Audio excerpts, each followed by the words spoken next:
Assalamualaikum warahmatullahi wabarakatuh. Bapak Ibu, mari kita mulai. Bismillahirrahmanirrahim. Terus pundi kabaripun? Alhamdulillah. Oke, baik. Kita bersyukur pada Allah hari ini masih diberi kesempatan oleh Allah untuk mentadaburi aturan-aturan agama Allah. Oke, baik, mungkin ada yang perlu dipertanyakan? Monggo. Masih berkaitan dengan hadis tersebut, berkaitan dengan riya. Tentang riya dalam hadis, yang saya takutkan adalah suatu atau segala sesuatu kebaikan bisa menjadi riya. Masalah yang sering saya alami adalah nangis ketika mendengar ayat Al-Quran. Dan saya orangnya melo. Mohon nasihatnya Ustaz, bagaimana yang saya lakukan karena sering dituduh riya karena suka menangis. Sedangkan saya sendiri tidak mengerti, ketika mendengar ayat-ayat yang saya kenali kadang menangis sendiri, Ustaz. Melo ya apa itu? Gembeng. Ya. Yang tahu kedalaman hati panjenengan itu Allah. Ya, kita tidak tahu. Orang itu tidak tahu isi hati orang lain, maka jangan suka menilai. Ya. Maka tidak usah bersedih hati. Hanya dituduh riya karena kalau mendengar ayat-ayat Allah bisa sampai nangis. Dituduh melo, gembeng, riya, tidak apa-apa. Biar kalau dia tidak berhenti dari tuduhannya, dosanya biar ditanggung di hadapan Allah. Dari mana dia tahu kedalaman hati? At-taqwa hahuna. At-taqwa hahuna. Sampai Nabi saja menyebut bahwa takwa itu ada di sini. Ada di dalam dada. Yang tahu hanya Allah. Maka tidak usah risaukan penilaian manusia. Kita fokus penilaian Allah. Apapun penilaian manusia itu tidak menguntungkan kita, juga tidak merugikan kita. Sekalipun manusia semuanya menilai kita negatif, tetapi kalau Allah menilai kita positif, tetap kita positif dunia akhirat. Sekalipun semua manusia menilai kita positif, cinta semua pada kita, namun jika Allah menilai kita negatif, ya dunia akhirat kita juga negatif. Maka fokus pada penilaian Allah. Tidak usah digubris, tidak usah dirisaukan penilaian manusia. Sauni-unine tekno. Mau memuji ya jangan jumawa, mau mencaci, membenci, memfitnah, jenengan tidak usah sedih. Fokus kita hanya Allah sudah. Ya, selama kita berjalan di atas kebenaran cahaya agama Allah ini, apapun penilaian manusia, sudah biarkan, doakan saja. Idfa' billati hiya ahsan. Ya.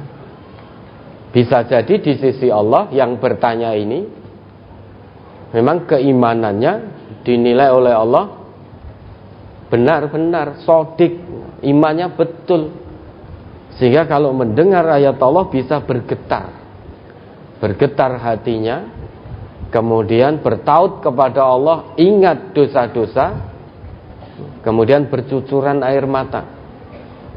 Bisa jadi begitu.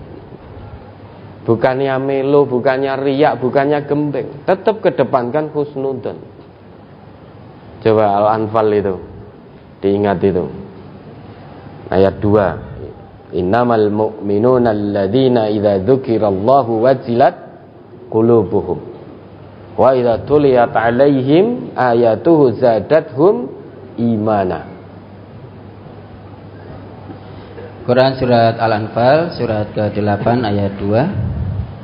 Innamal mu'minuna alladzina idza dzukirallahu wajilat qulubuhum wa idza tuliyat 'alaihim ayatuhu zadatuhum imanan wa 'ala rabbihim yatawakkalun. Sesungguhnya orang-orang yang beriman adalah mereka yang apabila disebut nama Allah, gemetarlah hati mereka. Dan apabila dibacakan kepada mereka ayat-ayatnya, bertambahlah iman mereka karenanya. Dan kepada Tuhanlah mereka bertawakal.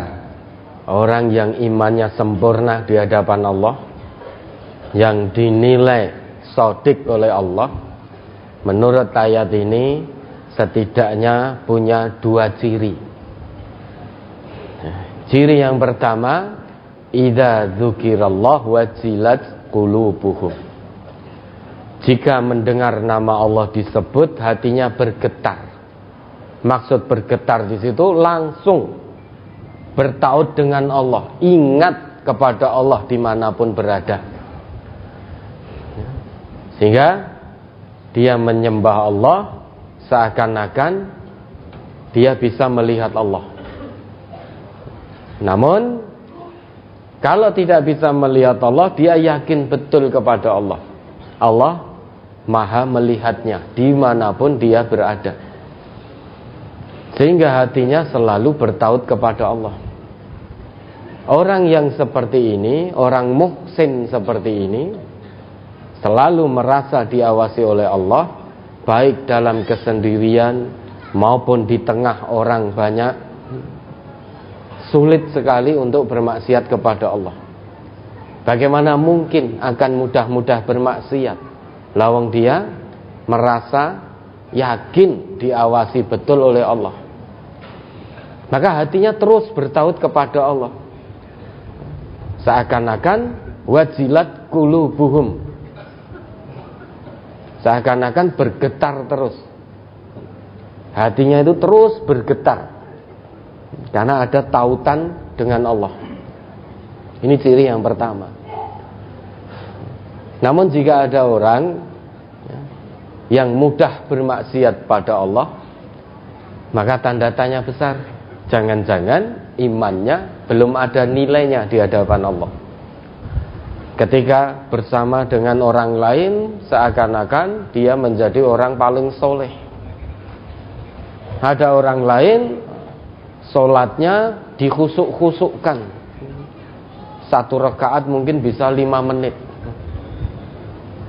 Begitu orang lain tidak ada, sisa rakaat berikutnya sakarepe dhewe jentat-jentit. Begitu dengan orang lain, Allahu Akbar,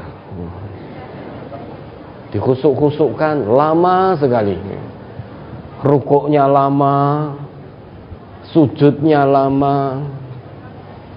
Begitu orang lain sudah tidak ada di sampingnya, wes langsung ngebut begitu saja.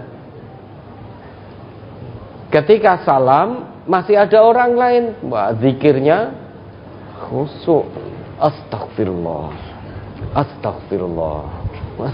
dikhusuk-khusukkan begitu. Begitu orang lain pergi, wes jadi semelah. Wes ora cetok munine.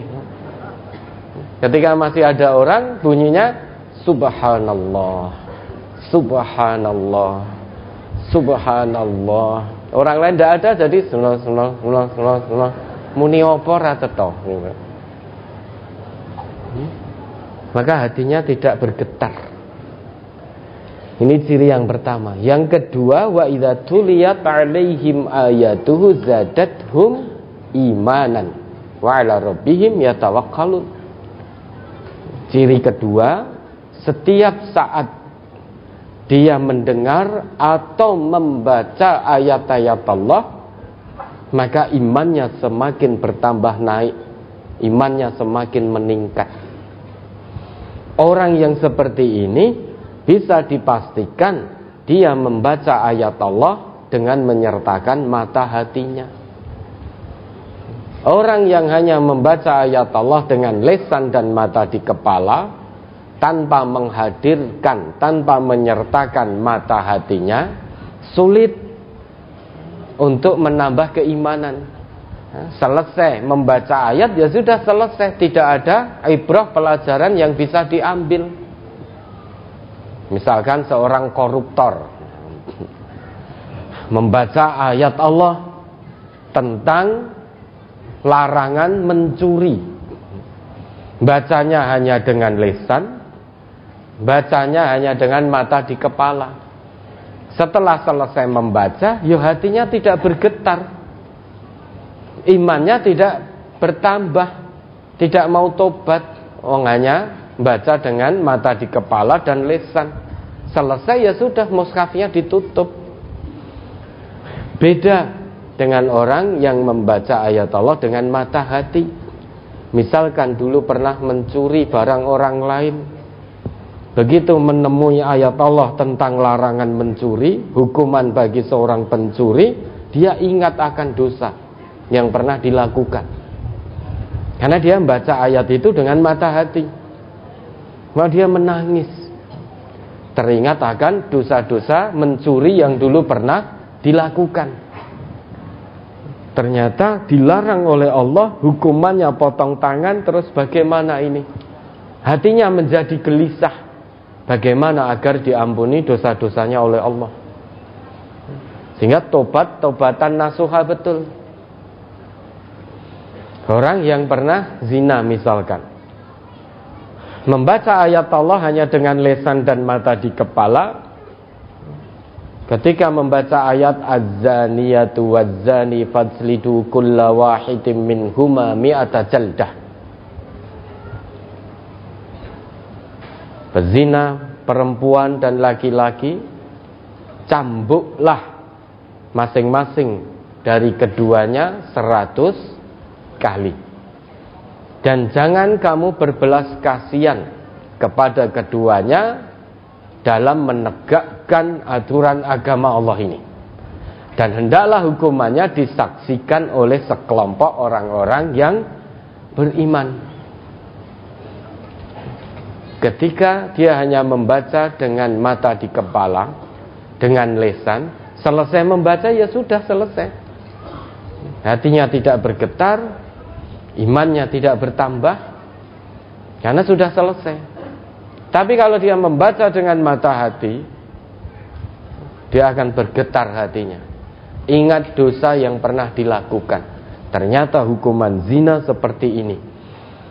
Belum lagi yang sudah pernah menikah, hukumannya zina dirajam, dilempari batu sampai meninggal dunia. Ya, ketakutan.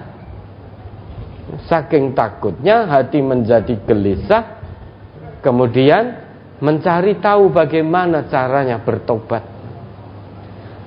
sehingga meleleh air mata, menangis, ingat dosa-dosa. Itu bedanya membaca dengan mata hati, membaca dengan hanya mata di kepala dan dengan lisan kita.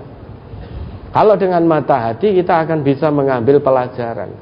Maka tidak mustahil orang yang membaca ayat Allah dengan mata hatinya dia bisa menangis, karena ada ibrah pelajaran yang langsung terambil dan ingat tentang dosa-dosanya. Ternyata ayat ini bertentangan dengan apa yang saya lakukan. Ada orang yang mungkin hidupnya sombong di muka bumi ini, mungkin punya pangkat, punya jabatan, punya pekerjaan yang dinilai oleh manusia pekerjaannya mulia, mungkin punya harta kekayaan. Dia sombong, merendahkan orang lain, memandang sebelah mata orang lain yang tidak punya pangkat, tidak punya kekayaan, tidak punya pekerjaan yang dianggap mulia oleh manusia. Dia merendahkan. Tapi begitu membaca ayat Allah, innallaha la yuhibbu kulla mukhtalin fakhur, sesungguhnya Allah tidak mencintai orang-orang yang sombong lagi membanggakan diri. Kemudian membaca kisah, dulu pernah ada yang sombong dengan jabatan Fir'aun, maka binasa, hancur dunia akhirat. Ada yang sombong dengan harta, Korun, sengsara, binasa matinya, ditelan bumi. Ada yang sombong dengan ilmu, mungkin sekarang dengan gelar akademiknya yang tinggi. Haman juga binasa. Kemudian dia membaca dengan mata hati, bergetar hatinya. Ternyata apa yang saya lakukan bertentangan dengan ayat ini. Allah berikan saya kekayaan, malah saya gunakan untuk kesombongan.